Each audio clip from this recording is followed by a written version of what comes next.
हाय, क्या हालचाल दोस्तों। Welcome welcome welcome everyone to the Udaan YouTube channel. मेरा नाम है ऋतिक मिश्रा, मैं हूं आपका मैथमेटिक्स मेंटर और आज मैं आपको बताने वाला हूं चैप्टर नंबर 4 क्वाड्रेटिक इक्वेशन का मास्टर प्लान। मास्टर प्लान का मतलब ये कि आपको क्या क्या चीजें कवर करके जाना ही जाना है बोर्ड एग्जाम्स में बैठने से पहले। आप बेसिक मैथमेटिक्स के हो, स्टैंडर्ड के हो, उससे फर्क नहीं पड़ता, पर ये चीजें आप कर कर ही जाना। देखो, अब मास्टर प्लान में ये भी चीजें बताई जाती हैं कि आप क्या स्किप कर सकते हो। पर टू बी वेरी ऑनेस्ट दोस्तों, हम 11 12th में जेई या नीट का एग्जाम नहीं दे रहे हैं कि मैं आपको ये बोलूं कि आप ये स्किप कर दो। बोर्ड पूरी कोशिश करता है कि भैया वो सारे टॉपिक से आपको क्वेश्चन पूछने की कोशिश करे। और टॉपिक भी कितने होते हैं, अगर मैं क्वाड्रेटिक इक्वेशन की बात करूं तो मोटा मोटा 3 टॉपिक्स हैं। फैक्टराइजेशन मेथड आना चाहिए, श्रीधर आचार्य फॉर्मूला आना चाहिए और आपको वर्ड प्रॉब्लम्स आनी चाहिए। तो ये तीनों चीजें वो पूछता ही पूछता है, तो आपको तीनों चीजें कवर करनी ही करनी है। ठीक है, हाँ, आप एंड मोमेंट में अगर स्ट्रैटेजी देखने आए हो कि क्या प्लान होना चाहिए, मेरे पास सिर्फ 5 दिन बचे हैं या फिर 2 दिन बचे हैं, तो मैंने क्वाड्रेटिक इक्वेशन बिल्कुल नहीं पढ़ रखा है, तो मैं क्या कवर कर लूं, तो वो मैं आपको बता दूंगा। ठीक है, चलिए स्टार्ट करते हैं बिना किसी देरी के। तो यार सबसे पहले हमें सिलेबस पता होना चाहिए। ठीक है, फटाफट एकदम सिलेबस रिकॉल कर लेते हैं जल्दी से, जैसे कि मैंने बताया। ठीक है, आप लोगों को दोस्तों सबसे पहले तो standard form of quadratic equation क्या होता है वो पता होना चाहिए। कोई भी क्वाड्रेटिक इक्वेशन इस तरीके से लिखी जा सकती है जहां पे ए आपका 0 नहीं होना चाहिए और ए बी और सी आपके कोई भी रियल नंबर हो सकते हैं, बस ए 0 नहीं होना चाहिए। क्यों? क्योंकि अगर आपका ए 0 हो गया तो वो क्वाड्रेटिक इक्वेशन बचेगी नहीं, वो लीनियर इक्वेशन हो जाएगी। ठीक है, समझ में आया? ठीक है, उसके बाद आपको क्वाड्रेटिक इक्वेशन के सॉल्यूशन निकालना या फिर रूट्स निकालना आना चाहिए और उसका मतलब भी पता होना चाहिए कि वेरिएबल की ऐसी वैल्यू, वेरिएबल यानी एक्स की ऐसी वैल्यू जो इक्वेशन को सेटिस्फाई कर दे, यानी एलएचएस बराबर आरएचएस कर दे। आपको बेसिक बातें पता होनी चाहिए और बेसिक बातें जानने में हम लोग ना इंटरेस्ट नहीं रखते ज्यादा। मेरी जान, सिर्फ 2 से 5 मिनट लगता है सर, कहां से पता करूंगा ये भी बता दो, वो मैं आपको सिखा दूंगा। ठीक है, मतलब बता दूंगा भी। ठीक है, अच्छा, उसके बाद भैया फैक्टराइजेशन मेथड से रूट्स निकालना आना चाहिए, क्वाड्रेटिक फॉर्मूले से रूट्स निकालना चाहिए। क्वाड्रेटिक फॉर्मूला याद है ना भैया, श्रीधर आचार्य फॉर्मूला। एक्स बराबर, अगर मैं एक्स की वैल्यू निकाल रहा हूं तो minus B plus minus square root of D upon 2 है, ये फॉर्मूला होता है। जहां पे जो आपका डी होता है उसको हम डिस्क्रिमिनेंट बोलते हैं, जिसकी value B square minus 4ac से आती है। ये सब बातें आपको आनी चाहिए, पता होनी चाहिए, और बहुत आसान चैप्टर है, बहुत आसान चैप्टर है। एक बार अपना आधा घंटा, 1 घंटा, 2 घंटा देके तो देखो। ठीक है, चलिए, relationship between discriminant and nature of root, ये बहुत इंपॉर्टेंट है। यहां से सीबीएसई हर साल 1 मार्क्स में, कभी 2 मार्क्स में, कभी 4 मार्क्स में क्वेश्चन पूछता ही पूछता है। तो ये चीज आपको आनी चाहिए कि डिस्क्रिमिनेंट कैसे निकाला जाता है, इस तरीके से निकाला जाता है। और नेचर ऑफ रूट्स मतलब डिस्क्रिमिनेंट की मदद से हम ये पता लगाते हैं कि जो क्वाड्रेटिक इक्वेशन के 2 रूट्स आएंगे, कोई भी क्वाड्रेटिक इक्वेशन होगी दोस्तों उसके हमेशा 2 रूट्स आते हैं, 2 वेरिएबल की वैल्यू आती है, वो रूट्स का नेचर कैसा होगा। 3 तरीके का नेचर होता है, एक होता है रियल डिस्टिंक्ट, एक होता है रियल इक्वल, एक होता है आपका इमेजिनरी रूट्स। आपको ये सारी बातें आनी चाहिए। सर कहां से पता चलेगा ये सब, मैं बता दूंगा अभी। ठीक है, कहां से पढ़ना है, क्या पढ़ना है, कैसे पढ़ना है, कितना टाइम देके पढ़ना है, सब बताऊंगा, बस लास्ट तक बने रहना। उसके बाद situational problems on quadratic equation दोस्तों, सिंपल वर्ड प्रॉब्लम्स आनी चाहिए। क्वाड्रेटिक इक्वेशन की वर्ड प्रॉब्लम्स चैप्टर नंबर 3 था, pair of linear equations, exact वैसी वर्ड प्रॉब्लम्स होती हैं, बस वहां पे 2 वेरिएबल से वो वर्ड प्रॉब्लम सॉल्व हो रही होती, यहां पे 1 वेरिएबल से भी सॉल्व हो सकती है। समझ में आया? ठीक है, और यहां पर ना मैं बोलूं तो स्पीड टाइम डिस्टेंस वाली वर्ड प्रॉब्लम बहुत ज्यादा बार पूछी जाती है, स्पेसिफिकली वो एरोप्लेन का स्पीड मैं बताऊंगा अभी। मैं आपको कुछ इंपॉर्टेंट क्वेश्चंस भी देकर जाऊंगा जो लास्ट 7 या 8 साल में सीबीएसई ने पूछे, मतलब पीवाईक्यूज देकर जाऊंगा, कुछ 14 क्वेश्चंस है, आप उनको भी कर लीजिएगा। चलिए, तो ये मैंने आपको सिलेबस बता दिया।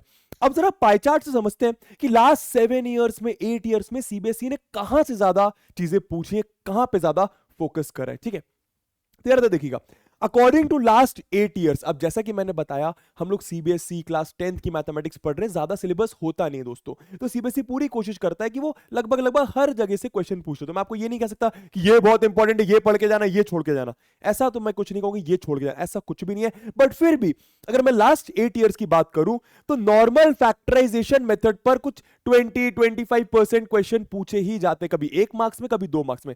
नॉर्मल फैक्टराइजेशन का मतलब क्या, वो मिडिल टर्म स्प्लिटिंग मेथड की मदद से रूट्स निकालना।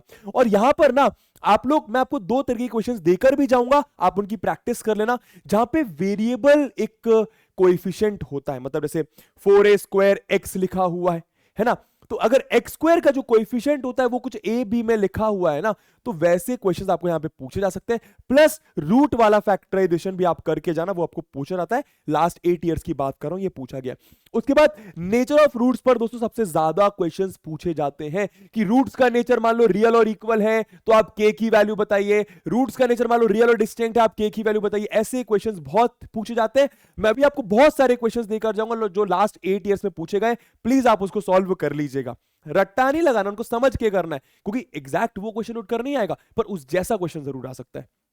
ठीक है, word problem speed time distance पर देखा गया है कि काफी ज्यादा बार पूछा जाता है। तो इन तीनों चीजों पर प्लीज फोकस करके जाना दोस्तों।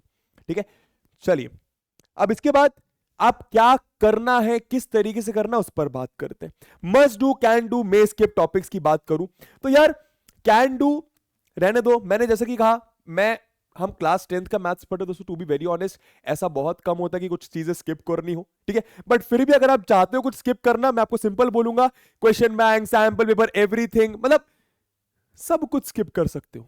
अगर आप लास्ट मोमेंट में पढ़ाई करो, सब कुछ स्किप कर सकते हो। आप सिर्फ फोकस करो 3 चीजों पर।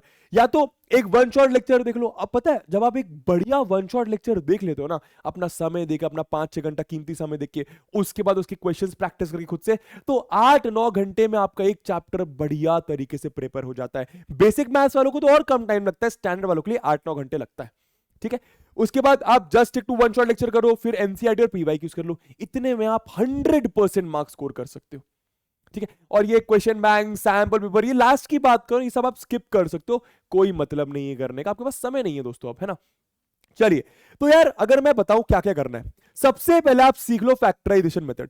क्या सीख लो सबसे पहले आप सीख लीजिए दोस्तों factorisation method in middle term splitting method, किस तरीके से करा जाता है, क्या होता है इसकी मदद से रूट्स कैसे निकाले जाते हैं। ये आना ही चाहिए, ये आना ही चाहिए। रीजन क्या है, इस चैप्टर में तो इससे क्वेश्चन पूछा ही जाएगा, बाकी बचे 6-7 चैप्टर्स उनमें भी क्वाड्रेटिक इक्वेशन सॉल्व करना आता ही आता है। तो अगर आपको ये नहीं आता, ये मेथड नहीं आता, तो आप बाकी चैप्टर्स के भी क्वेश्चंस आधे आधे कर पाओगे। डिस्क्रिमिनेंट फाइंड करना आना चाहिए, नेचर ऑफ रूट्स का मतलब पता होना चाहिए, क्वाड्रेटिक फॉर्मूला आना चाहिए, और कुछ वर्ड प्रॉब्लम्स आपको करनी ही करनी है।